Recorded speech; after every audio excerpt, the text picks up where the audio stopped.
want to tell you something else too.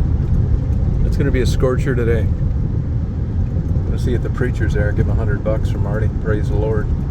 See, I'm tolerant to a slight degree. Not much though, I'll tell you that. This is something I wanted to talk about. You know, you go to a psychiatrist, you know, your husband, and you're not attracted to him, your wife. You're just bored out of your fucking mind with them. You're just trying to bullshit yourself blind. You got kids, grandkids. You're in deep. You got common friends. But you'd like to get rid of them. And you think, I'm 65. You know, can I just hang it out? Can I just hang in there some way? Can I just put up with this temple of doom? This pinnacle, all cops down there, fucking with people. Can I just stand my spouse till the day I die? And that's a tough thing.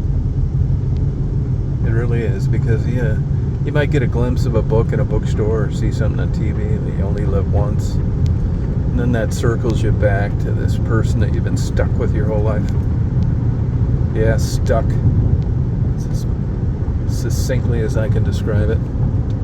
I'm beginning to think as I get older that just long-term relationships are nothing other than a product of romance novelists and Hollywood. Because when it comes to applying it in the real world, I think it's a bunch of bullshit. I've come up with, like, people that obviously that don't know me ask me for relationship advice. Like, fuck. Yeah. I said, I'm not going to give you any advice. Not worth shit anyway. You're getting what you pay for. But I can tell you what I observed. It's like, what's that? And it's just, you get tired of people. It's just one of these things with the human brain. For all that shit we do that's good, rocket ships and miracle medicines, technology. God, look, I'm talking on this phone now instead of sending a fucking smoke signal.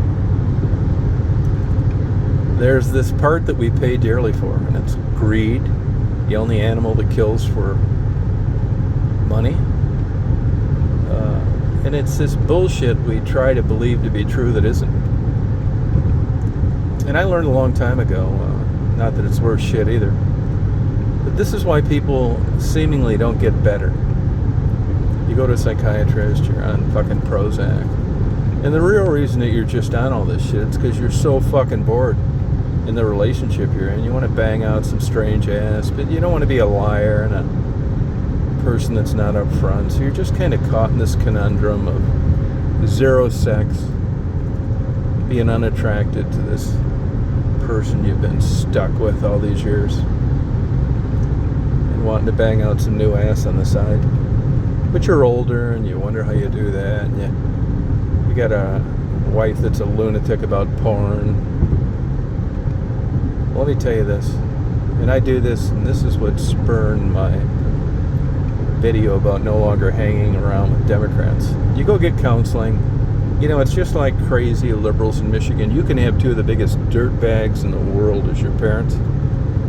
I mean, real fuckers. Just terrible. You're just going to be nothing but a bad experiment by them bringing you into this world. And despite that, despite just being around lunatics, these crazy liberal social workers in Detroit, their number one goal is to bring the family back to being whole. In other words, they want to hook you up with these loons that brought you into this world, no matter how fucked up they are, because of this philosophy on a family and being whole. They're out of their fucking minds. So this brings me to my point. You're not ever going to get better until you just ante up, grab reality by the fucking nuts, look it in the eyes, and just get the hell away from things that you don't like I've done with Democrats. Like I said, there was a time when I just put up with their stupid asses. You know, those fucking days are over. Not doing it. Now, yeah, it's true. A psychiatrist would be right. If I was, or a mental health counselor, if I was working, I'd have to put up this shit. I'm talking about, and you do. Don't confuse this with work. You got to play this game at work, which is why they say society is more stressful than it's ever been. Yeah, no shit, man. Can you imagine working in Seattle, Washington, Madison, Georgia, Portland, Oregon, with 99% lunatic liberals? Or how about working in the capital of California? I mean, you need to be taking Prozac by the fucking handfuls. And this whole thing applies with everything. Whether it's the car you drive, the relationship you're in, the job you have. Fuck this coping. That's a bunch of shit. Get away from the things that you know you don't like.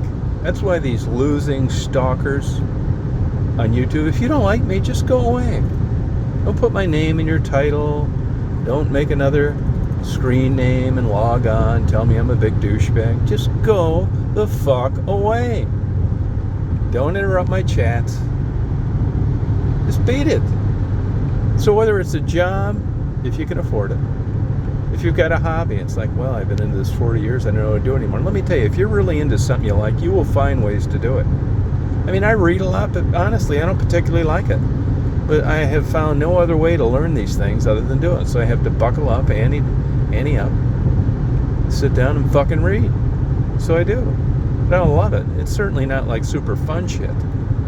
You know, like a road trip or porn or a good strip club. Brand new relationship where these fucking lunatics just put up with all your bullshit at the beginning.